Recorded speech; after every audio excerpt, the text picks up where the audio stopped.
Hey everyone, before we begin, I just want to say, first of all, thank you for tuning in. And second of all, welcome to a new segment called Hello Henderson, where I get to talk to locals of Henderson, Nevada, a new community that I moved into, where I get to meet them and get to know them and spread positive, loving messages and talk about not just what I do, but what they do and how do we grow as a community.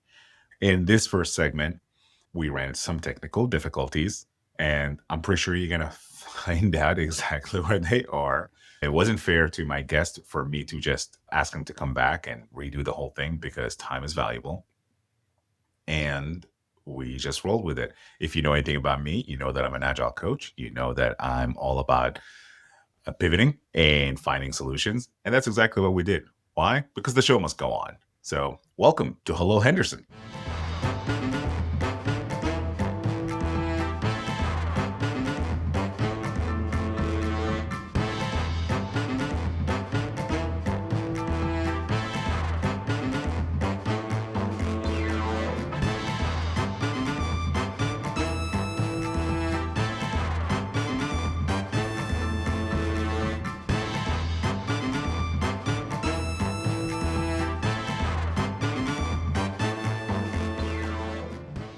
Okay, before we begin, anybody want to confess to anything or get anything off their chest right now? I'm looking forward to WrestleMania coming here to Las Vegas. I'll tell you that. I didn't know you're a wrestling fan. Huge wrestling fan. I used to be a huge wrestling fan. I've actually met like The Rock and Triple H and all these people back in 1999. I often joke with the kids like, I'm friends with The Rock. I'm not. I just met him twice by accident. I used to have a huge love for wrestling until I realized it is what it was. And then I started to shy away from it. I didn't know it was that Hollywood. Yeah, I didn't know about the scripts. I didn't know about any of those things. And one thing I hate is I hate fake things. All right, let's do this. Welcome back to That's My Radio. I'm Haz, and today we're diving into something we talk about a lot on this show. We're talking about purpose, people, and the power of doing work that actually means something. And we've got two amazing guests who live that message every day, but from totally different worlds. First, we have Mr. Brandon Ward, a certified business coach, motivational speaker, and advisor, helping veterans and entrepreneurs scale with purpose. He's also an author and someone who knows what it means to lead through service and resilience. And we have Jonathan Sterritt, is the founder of Social Alignment, a consultancy that helps entrepreneurs and small business owners unlock their potential using AI-powered systems, align brand strategies, and video-driven lead generations. With a background in creative strategy, performance, and automation, Jonathan makes AI approachable, not scary like some people think it is, even for those who think they're behind the curve. His workshops are rooted in clarity, empowerment, and real-world results, offering down-to-earth guidance for integrating AI into the heart of your business and personal workflow. He's not here to sell you tech. He's here to make sure that you don't get left behind. Hello there. Welcome, man. 2025. Oh, my goodness. Please, Brandon, tell us a little more. Go ahead. Brandon Ward is also Top Tech 2025 in Nevada here. So, yeah, just wanted to add that real quick. All right, Brandon, let's start with you. Why don't you tell us a little bit more about your background, how you got here, and everything? So one thing I should probably start off with first is that you guys are first recording for a series of recordings highlighting Henderson. Since I'm a new Henderson community member, I want to grow with the Henderson community. I want to grow into the Henderson community. And Brandon is one of the first people that I met that I made friends with since I moved here, and followed by Jonathan. And Brandon, let's start with you. I'm Brandon Ward. I moved here in about 2022. I've been serving my community through law enforcement. I was a Metro Police Department police officer here on the West Side. I got into corporate work and leadership, and then working with businesses. Got into a lot of motivation, talking to the youth here, Clark County School District. So now I'm a business coach helping businesses here get sustainable, thrive, and create opportunities for entrepreneurs to empower our community. My mission thrives through community. It's all about empowering the community. It's not about being a leader, but creating leaders. By creating leaders, I understand that you have to have success and people who are experts in certain areas that generate positive energy. It's all a community organization. The we mentality is we do everything with excellence, but we do everything together, all fulfilling one mission. That mission is to move a community forward and then providing opportunities for people who are going through things. If they want to switch up, scale, start over, or start a whole new life, we have the resources available for them. I love that. Today's topic was inspired by the we mentality, which we're going to get into later. So I'll dive into that a little bit deeper. But before we do that, Jonathan. Jonathan Sterritt, founder of Social Alignment. I'm new to Las Vegas. I've been out here for about 3.5 years, but I've just completely fallen in love with the city. I've just been blown away by the different communities. It's been really fun to build a business out here in Nevada. And so I come from a performance background. I did TV and movies and film in LA, and then COVID happened and shifted all the world around, shifted your point, like purpose, right? Like, how do you maintain purpose in a world where the entire system that you've been pursuing kind of breaks apart and is different? So I took all of that experience and I had done a lot of work for Earth Breeze during COVID time and got to really elevate my creativity, not just for entertaining, but for performance and for businesses and actually driving results and action to people's businesses from my creative. And I got really addicted to that. I found a new purpose in that because it got to allow me to be creative, but it also got me to expand into the business world and understand entrepreneurship. I think my purpose that I found is just understanding just that new landscape and how AI has leveled the playing field. And I think AI is going to make more millionaires in the next 5 years than the internet has done in the last 20. Now, my mission is to help other businesses and entrepreneurs align themselves with AI, get to know this tool in a not scary way, taking it at their own pace, but also breaking it down into ways that are actually usable from a context standpoint. Before I continue, would we have seen you in anything? Yeah, I've got a great, we're getting ready to start a new film. The acting bug will never die. We're shooting a film called Country Murder, directed by Mike Nolan up in Buffalo next year. But you can catch me on Givers of Death. This is actually a movie we shot before the pandemic about a pandemic that disrupts the world. So that was meta and trippy, but you can find that on Showtime and Amazon and all of the major streaming sites. So give that a look. It's directed by Addison Henderson, who's a phenomenal director and writer and actor. So super fun group. We're going to put the link for people to look it up and we'll see it. You can put an image. All right, let's jump right into it. The way behind what we do. So let's start with purpose, because both of you have built careers around it, right? Brandon, when you left law enforcement and started helping business owners, what was the moment that made you realize this was the work for me? This was what I was meant to do. So everything around me has always been impact. That's always been the vision behind everything. And how do I create that impact? So at first, it was just like finding yourself. And as you're trying to find yourself, you got to figure out who you are. So I went on that journey. And as I was on that journey of finding myself, it was crazy because I went through a depression to get there. And I was trying to figure out, how do I make myself feel better? Just how do I heal going through this process? And I learned that by helping people, by inspiring people, that was really giving me the juice that I needed to keep moving.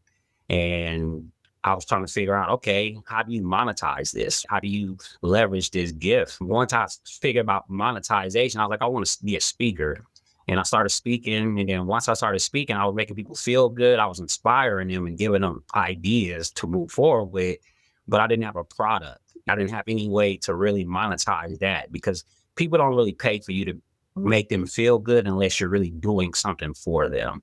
So I was trying to figure out, how do I do that? And once I started speaking, game changers. We went through the pandemic and I remember watching Eric Thomas videos and just getting inspired, and then joining his coaching thing, I became like a certified game changer and I learned how to monetize the business of speaking, which is transpired into the business that I've created. That's why I have books. That's why I got workbooks now. That's why I got programs, the website, just working with different clients. That was when I knew I was on to something. So to be able to live out your passion and not just be inspiring people, not just making people feel good, to be able to make money from it. That's when I knew I was on to something, by just having people attached to me, different communities, different backgrounds, whether they're old, whether they're young, whether they're Black, white, Hispanic. It's always been like a diversity thing. All right. That's awesome. And Jonathan, for you You moved from acting and arts to AI and leadership. What pulled you into that? I know you covered it a little bit in the intro, but what pulled you into that? What was the mind shift for you at that moment?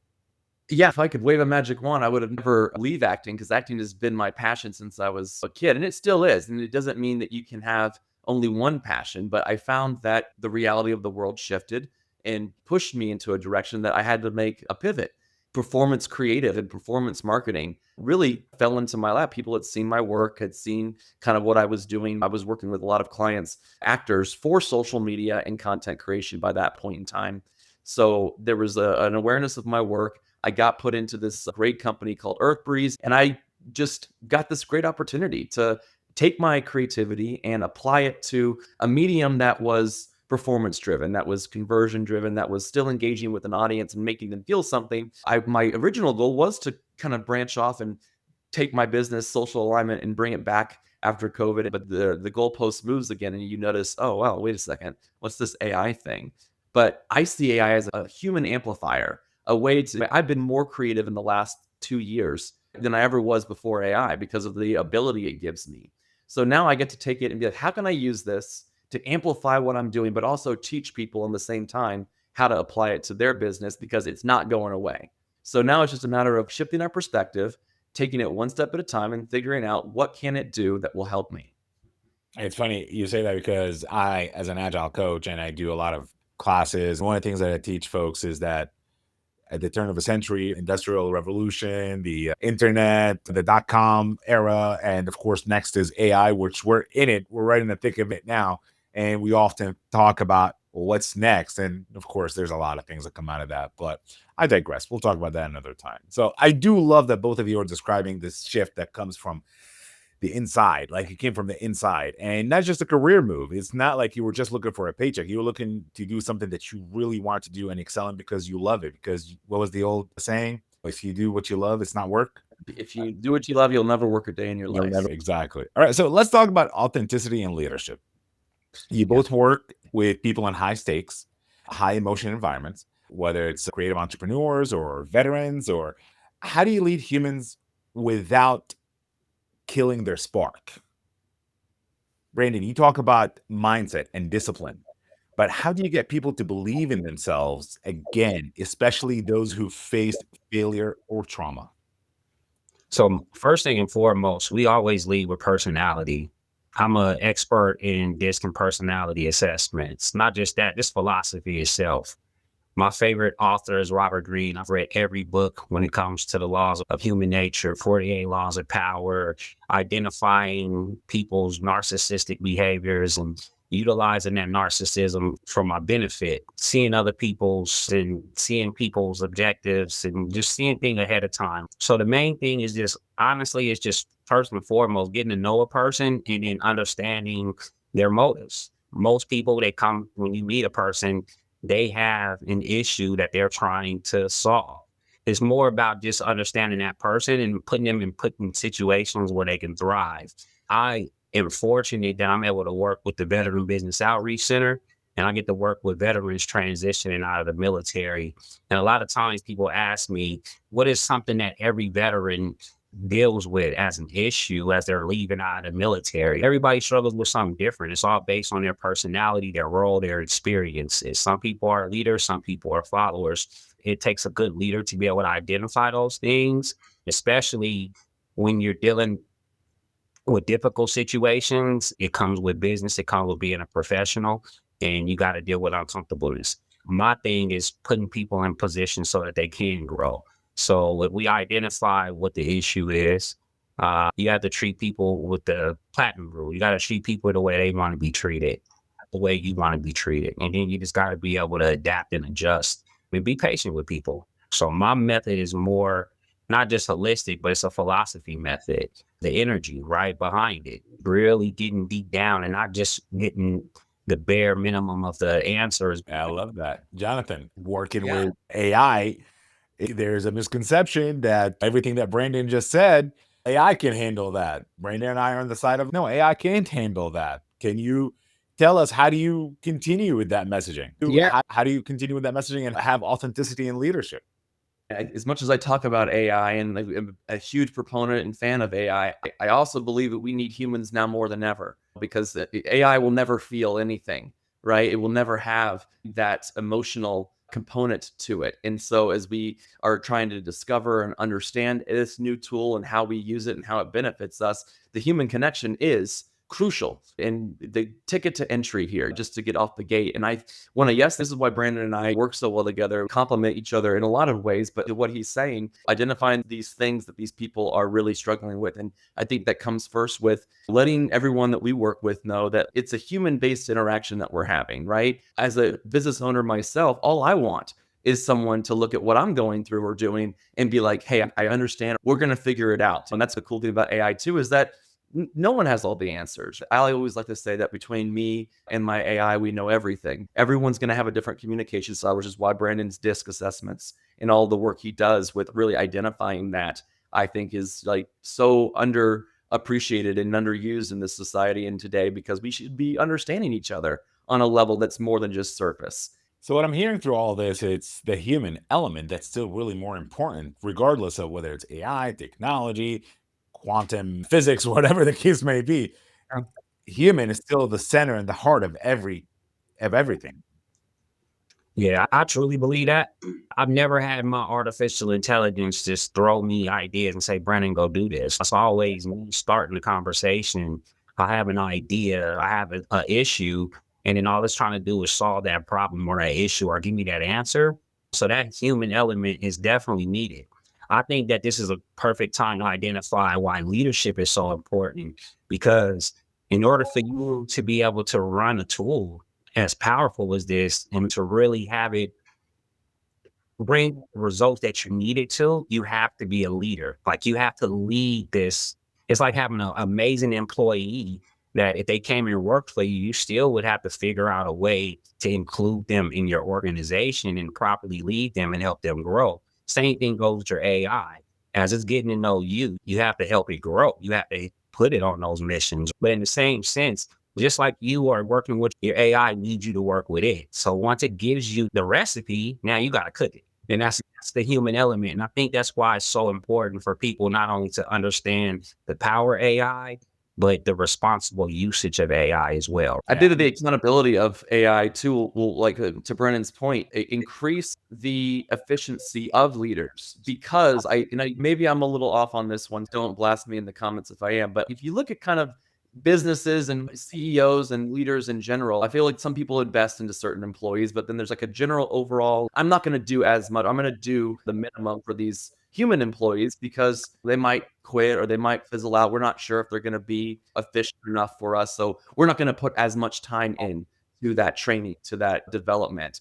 But when you have something like AI that has now shown that it will work 24/7 for you, it has the capabilities to do all the things that a business owner or a team needs it to do if you actually take the time to train it properly. I want to focus on what Brandon hit on, which is the leadership parts of it, because leadership is essential. And I've often, you heard me say, I empower people to lead without titles. And I feel that comes with building trust. I think the challenges of AI for the general user, not somebody who's an expert like you, Jonathan, is the fact that can I trust AI fully? You heard me say yesterday, and I continue saying this until I feel otherwise. That is, to me, AI is like very reliable, except that it's like hiring a college intern that I still have to check their work. And I know that I can tell it what to do, but I still have to spend that time with it. But I want to get back to the leadership. Leadership is built on trust without smothering people. And I think that's really important. And I think that's the human element that sometimes we forget. And I would say we, not just the three of us. I'm saying we as a society, we forget that there's a trust. You want to lead people, you want people to follow in your footsteps. There's got to be trust without smothering them. So I feel like we hit something on here, which leads into my next topic of this conversation, the purpose in the modern world, the authenticity. Both of you come from very interesting worlds, business coaching, AI. They're flooded with surface level stuff. Even myself, I'm doing a podcast. I teach people things about transforming their careers and whatnot. And one of the buzzwords that often come up is authenticity. It's become a buzzword at this point, and it's getting saturated. So how do we keep it real when everyone's out here chasing likes, money, status? How do we keep it real? When it comes to authenticity, especially, and I think this is true when it comes to content, it is when you're creating anything, when you're leading anything, it's not who you become to create the content or be the leader or do the thing. It's what your content becomes or what your workshops become because you are leading it or you are creating it. So I think that there is a really big need for people to embrace the imperfections of life. Like, we've been imperfect our entire lives. And I think that we have this platform to really relate to people and show that it's okay to not be okay. It's okay to not know. I encourage a lot of people that I work with to post and create while they're building so that you can let the people see the journey and see the instances where you're maybe having those troubles because they can see themselves in you and then they can learn from you. And then that's value, right? And been authentic and you've proven yourself in the process without being salesy, without being pushy. Yeah. So I'm running my own race first and foremost. By me running my own race, I can be as authentic and transparent as possible. I'm creating my own path. And I feel like when you create your own path, you can just show up and be authentically you. And you create a path for other people to be able to follow. I think the other thing would be when it comes to being authentically real is just knowing who you are and having real expectations of people. When you know who you are and you understand that your strengths are not other people's strengths, and nor are your weaknesses other people's weaknesses, you start to realize that the differences that we have are just differences, right? And we're uniquely created. I think people would say in God's image, but it's the truth. You are uniquely created in God's image, and everybody's purpose is different. We just live on this earth together, and we got to learn how to pretty much work together. Whatever happens is what happens, and you got to be open to that. I am very open to that. And that's it. That's why it's important for people to understand the philosophy, the psychology of others. Yeah, and to your point about expectations, unexpressed expectations lead to premeditated resentment. So I think that to your point there, Brendan, it's important to not only know when you should have an expectation and then express it, but then also go into situations without those expectations and just being present and focused on what your mission is, what your purpose is, what your intent is.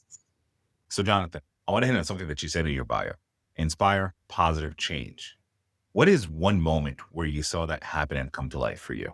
For me, it was just always asking for that help. As a solopreneur, bootstrapping an AI startup, you don't have any assistance. You don't have anybody that's invested as much as you are, or if at all. And that to me, it was like, man, I got all this stuff I got to do. I've got all these checklists for business that I must do. And it's all processed. I just step one, step two, step three.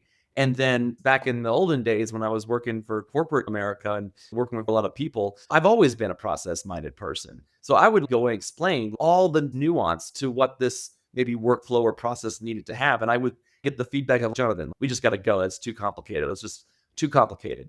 But now with AI, that's all AI wants is that detail and that kind of process. So now with my stupid human skill of understanding steps to things and how to connect an input to an output to another input, I've really found that I've gotten that assistant that I was always asking for. If I want someone to do something that I would normally either have to go do myself or hire somebody else to do it, I don't have to break my bank. It's not that I don't want to pay other people to do it. It's just that I would love to direct a $200 million budget movie. I've got a lot of great ideas for that, but I don't have $200 million to invest into that. But with AI, I can get my idea conceptualized and I can do all that work that would probably even provide future jobs for those people if that movie was to get seen or picked up or made or invested in. So that's how I view it, is really just not completely eliminating the notion that it's a limiter and finding the ways in which it can help you in any process. For the record, I just want to say I would see any movie that you would direct, especially if it's a DC versus Marvel movie. I know that's a far-fetched dream that will probably never come true, but I definitely would watch something they would direct, and I know it's going to be great. Let's go. Kevin Feige, you know where to find me. Let's go. All right, Brandon. Same question. You don't design ads, but you work with people's trajectories. So what's one story that hits you emotionally that you still call back to? I'm always trying to figure out the main story. Let's just talk about my path of being a business advisor with the Veteran Business Outreach Center, right? You having a veteran who just left the military, who's trying to figure out his new life and what's next for him. And he started a business and him trying to figure out, okay, I got this business. How do I make it profitable? And then you get them to become certified through SAM.gov, and you teach them how to put in a bid utilizing AI and how to submit the proposal. And then they get the $100 million contract in the Philippines that's going to change their life and the lives of their family for decades. I think that's probably one of the best and most memorable stories because it goes back to leadership, going back to what his experience was in the military, aligning his purpose with that, and then figuring out what the opportunities were, and then utilizing this technology to put this proposal in that makes that money. I think it was probably one of the most fulfilling things that I've experienced. Working with the kids is amazing. And I'm gonna tell you, the kid thing is what makes it more amazing is because I know the impact that it's gonna create in the future. You ask me this question 5 years from now, I'm pretty sure that we'll be able to tell you stories on top of stories on how we change many lives. I gotta tell you, this reminds me of a story that touches me right here. If you guys don't mind, I'd love to share it with you. So this reminds me of a long time ago, a lot longer than I'd like to admit, where I first started out as a scrum master in this small company where I helped transform the team, the development team that I was working with, onto agile and scrum. And we started churning out successful turnovers and successful deliveries. And you can see the fruit of our labor coming to life. A few months after that transformation, I was coming back from lunch, walking in the parking lot towards the office with the manager of the sales and marketing team. I saw her fuming coming out of the building. She was just fuming. And then she saw me and she just ran to me and said, I'm going to fire him. I'm going to fire him. I can't stand him. And I know who she was talking about. And I just sat there and listened to her. And she was venting about this one individual who's just not getting their shit done, basically. And she was frustrated. And I think a lot of us were frustrated because we actually saw the value in what he does. We saw the potential that he can bring to the table. We had many talks with him. And even I myself had a few talks with him. And something wasn't clicking. So I came up with an idea and I said, this was when I decided I'm going to go a little rope beyond what the book teaches me what to do of how to implement agile. So I said, do you mind if I try something with him? I had success with our team doing agile and scrum. Do you mind if I apply some of the principles, some of these tactics in your sales and marketing team with him? And she said, go for it. The thought process was that we tried everything else. What's the worst that can happen? Right? Let's just give it this one shot. And if you know anything about agile, it's all about experimentation. Tried it. Long story short, about 4 to 5 months later, we had a company meeting where he won Employee of the Month.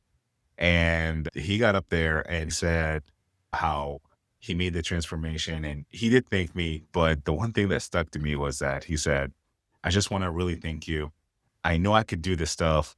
I just didn't know how to get it done.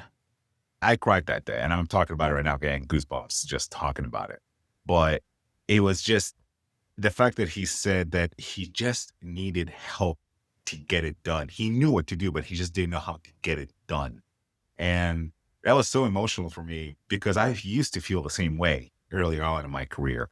And I remember him saying, if it wasn't for you, I'd be fired today and I'd be on the street, still bawling my eyes out with a smile on my face. And I was so proud of that moment. And it was that moment that I realized and decided right then and there that this is what I want to do for the rest of my life. This is exactly what my calling was. Yeah, I love that because it's been many situations in my career where I've had that people come to you in different situations. And sometimes it's not always about the work. Sometimes it's something they're going through personally. I've had people who have hired me to be their second voice when their husband just died and they needed somebody to keep them focused on the business. I've had that situation. I got a client right now who she told me she'd never been on a vacation, never taken time off of work. And she was like, I want to start this business. I want to take this leap. And I'm like, what's stopping you from taking the leap? She was just like, I'm just scared. So it's just inspiring her to be like, look, leave your job. You got about 6 to 8 weeks that we can build your business, take that time to take a vacation, just take that leap. And sometimes you just got to be there to support people in their transition, right? And that's the best thing, is being there to support people when the old them is dead and the new them is coming alive, right? It's like you've been with them through that butterfly stage or going through the cocoon. Now they're about to be a butterfly, and now you got to support them on that journey. And I just love being able to provide that for people, because a lot of people are doing these things by themselves. John said before AI, it was just him doing everything. Now he has a company, this qualified professional that can help him along the way. And I think that's why the artificial intelligence is so important. But I think that's why the community aspect is so important, right? You have to have that humanistic feel, but you can't get left behind and not utilize technology. My AI helps me as a psychologist sometimes, right? Going through a divorce, I need my AI to talk to me and then right and help me get through these things, right? I've used it for all those things. So it just definitely just is knowing, right? It's knowing your approach and then knowing how you're going to impact these people. Sometimes it's just getting to that one little bottleneck.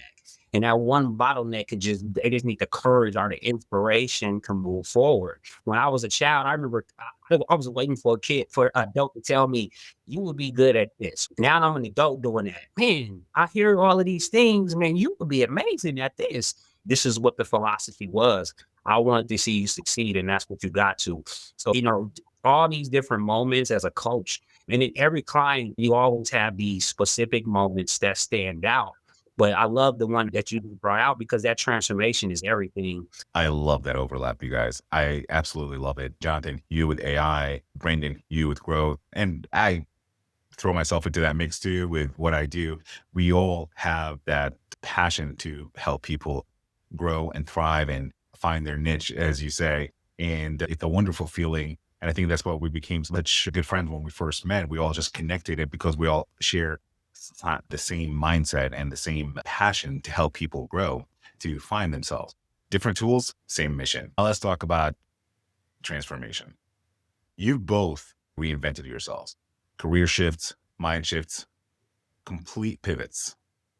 What is the hardest thing about transformation that nobody talks about? It's the death. You don't look at it like that, but it's that. The old you is done. This old story is new, and you got to accept it, right? And with that old life, it's not just that old life. It's all the attachments that came with it, all the relationships, all the experiences that still come back in your mind, right? You can be doing anything and the thought come up, and you got to figure out, how do I expel that thought so it's not a distraction in my life? But more than anything, it's just that it's been that mindset of, how do I let go of the old me and accept it for what it was, and then create this new story. I think it took me about a year for me to embrace the new story, because grieving takes time, right? There's like sections of grief. You start to disbelief in yourself, right? You start to not believe in God for a little bit. And then you start to realize that all of this was happening for a reason, and God was in it all. It was like guiding you through it. And sometimes we don't leave when we're supposed to. So now we got to suffer. So I understood that going through the suffering. But what really helped me was writing about it. My book, The Pain of a Man, that whole book is about my transformation, how I went through some pain, how I went through a tragedy, how I didn't do things the right way to heal at first. I was just trying to numb the pain. Then how I had to have a complete internal shift. I have to do the shadow work. I have to do the meditation. I have to do the walks and just listen and be in my head. I have to do the inspiration and up to get your courage back. Like, all of those things matter. And then depending on your situation, there may be kids involved, right? There may be a spouse involved. There may be old friends involved. And now you got to figure out, how do I maneuver in this new world as this new person? And what are they going to accept me at, right? And a lot of times it's just trying to figure that out. How is this world going to accept me? And those are the things that people don't talk about. But the best way for you to get through it is to definitely be intentional. It's going to take effort, and it's going to be hard, but in the end, it's going to be worth it, right? More than anything, you have to let go of your old self And once you let go of your old self, the new you can grow.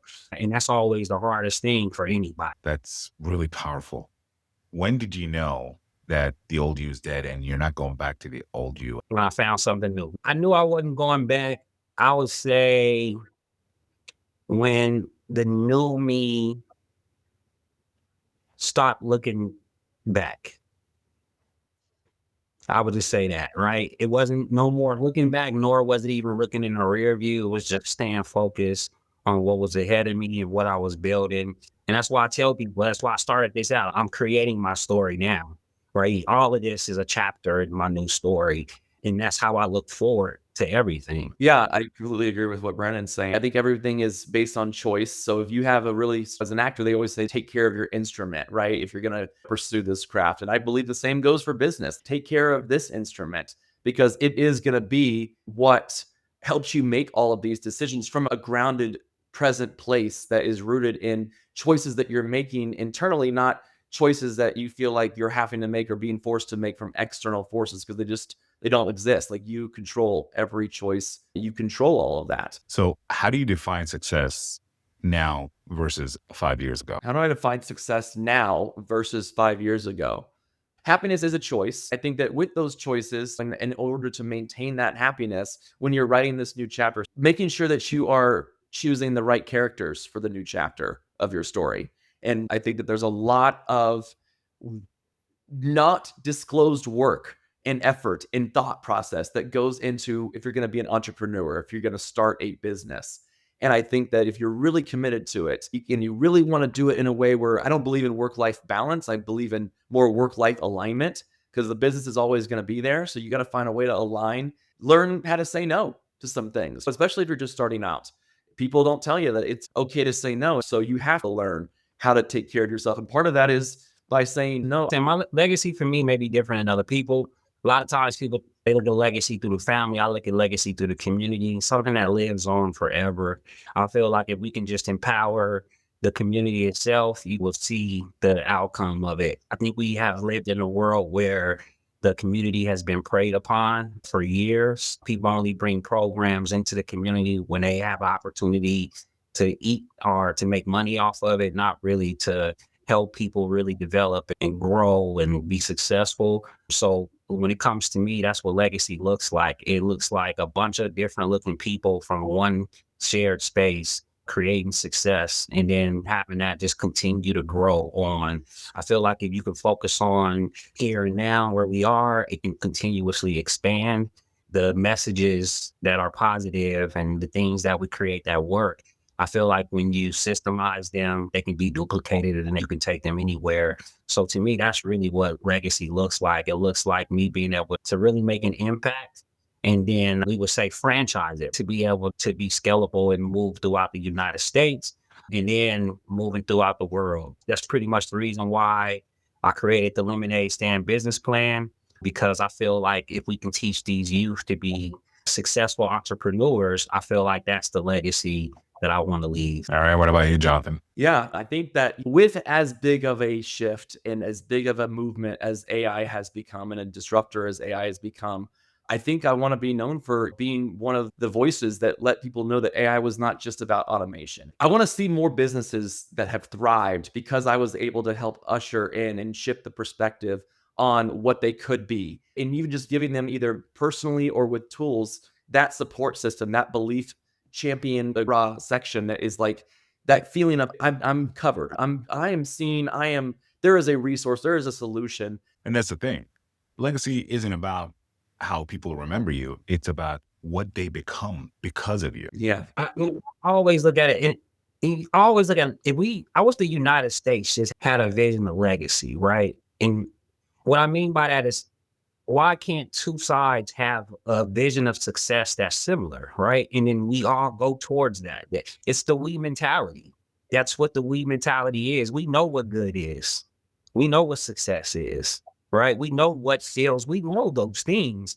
But why is it different between different people? Like, why does it look different between two different? It don't make sense. We all live in the same world. It should be from the same perspective, but it's not. So to me, that's what legacy looks like. Legacy looks like identifying what the goal is and everybody working towards it together. All right. That's what it really does look like. And until we can figure out what that is, it's going to always be people unaligned going after their own version of what legacy is. And we're never going to get to it. Haz, your earlier comment on success and such, and we were talking a little bit about authenticity and everything. I think that if you can get to a point in life where you have such an awareness and a control and a peace of mind over the things that are going on in your life, and especially your choices, and you can exist and go through with that kind of superhuman power of, I'm going to be okay. No matter, I've got resources, I've got solutions. I'm able and capable to handle whatever. Because I think we have what Brandon's talking about, because in these different levels of success, because we don't have the internally that we are okay. It's, oh, I'm going to be successful when I get this next thing, or when I do this next thing. And it's, if you're already choosing, aware of yourself and present, that you can conquer the world. That's success enough. And then you can go through life and leave a legacy where you're not focused on yourself anymore, but you're using yourself to focus and bring that empowerment to other people. I'm loving every bit of this interview so far. All right, let's have a little bit of fun before we wrap up. How's that? Okay. We're going to do rapid fire. No thinking, just whatever comes to your mind. All right. Tell me one daily ritual that keeps you grounded. Walk with my dog. Okay. Coffee or meditation before a big day? Meditation. Meditation, coffee, generally every time else. A quote or mantra that never fails you? No one wants you to win more than we do. Unexpressed expectations lead to premeditated resentment. Favorite creative or business campaign ever? That we've done or that we've seen? Either or. I got to tell you, maybe some people might not have seen this. Wrigley's Gum did an ad called Origami. And if you've ever thought you would never be emotional watching a commercial for a piece of gum, like, blew my mind. I only buy Wrigley's now because it was like one of the first ads where I got another one. The other one was, can you hear me now? By the way, that Wrigley's commercial, that is, gives me all kind of feel, especially being a girl's dad. I have 2 daughters. Yeah, that's a great commercial. I love that commercial. As soon as you said it, I remembered exactly. When you said Wrigley, that was the first thing that came to mind. It's like one of those ads where you just don't know what you're watching. But it's the dad and the daughter, and they have a tradition of folding the wrapper of the Wrigley's gum over time. And she grows up, she goes to the car, and she's got the whole box of all the years worth of origami that the dad has given or she's given. And it was just like something like Wrigley's gum was able to create like this lifetime memory. And I'm like, don't we all want that for our product, is to create that kind of connection with our audience and with our users? It's not just a piece of gum. One piece of advice you wish someone had given you 10 years ago? Get a divorce. I wish I had figured out that whole concept of understanding what choice is, and that everything boils down to a choice that you make. No one can make you make a choice. Nothing can externally force it upon you. Once I understood that I was only the one responsible for how I think, feel, speak, and exist in the world, and it's, if I don't do that's on me. I always say that no one's coming to save you. And just understanding that and really what that means. That's a big one. Great stuff again. You guys are killing it. Jonathan, how can people reach out to you? Yeah, you can find me online. I'm on Instagram at Jonathan Sterritt on Instagram. You can find me on YouTube, Social Alignment YouTubes. And yeah, reach out. Let's have a conversation. Let's see what you're dealing with and how we can help maybe systematize and give you a little bit of that artificial aid that's contextually aligned to your brand and business, not just existing in some cloud. You get a hold of me on LinkedIn, definitely. Find me, Brandon Ward. On Instagram is Brandon Ward Motivates. If you want to do business with me, you can go to my website, thewementality.com. My number is public, though. If you go to The We Mentality, you Google it, you can figure out everything about me. I am transparent. Follow me on all social media platforms, LinkedIn, Facebook, Instagram, TikTok. Find me. If you want me, you can find me. And if you really want to get a hold of me, just call Haz. He got my number. Yeah. And Brandon, we should mention, we've got a number of live events coming up in Las Vegas for the rest of the year. We've got AI Symposium coming up that we're going to be doing an accelerator course for people that want to get on the AI train before the end of the year and get caught up to where some people are at if you're just getting into the space. We've got a lot of workshops around town, so that'll be on the We Mentality website. We'll be promoting those, and we're looking forward to seeing you guys come out in person. Come get that human connection with us. Yeah, go see John to be speaking at the Urban Chamber of Commerce. That's right. Parting words before we wrap up? You got to tell them people they don't have to do it alone. Look, you don't have to do this alone. It's a journey. So you find the help. And if you need the help, you reach out to any of us. We're all part of a collective. We definitely can help you. Like the Home Depot, you can do it, we can help. No. Gents, this has been amazing and fun. I am so happy we got to do this. Again, first segment in a hopefully very long series called Hello Henderson. Thank you so much for being on the show. Thank you for coming and sharing your stories with us and being so open. And for everybody out there, thank you for listening. Thank you for tuning in. Remember to hit subscribe, share us with somebody, spread the word. Let's spread some positivity and help grow our community. And let us know if there's something that you want to talk about or if you want to be on the program. Let us know. Comment below. Email me, Haas at deathsprintradio.com. And we hope to see you again soon. This is Haas, and this has been a Death Sprint Radio production. Hello, Henderson, and we'll see you next time, Henderson.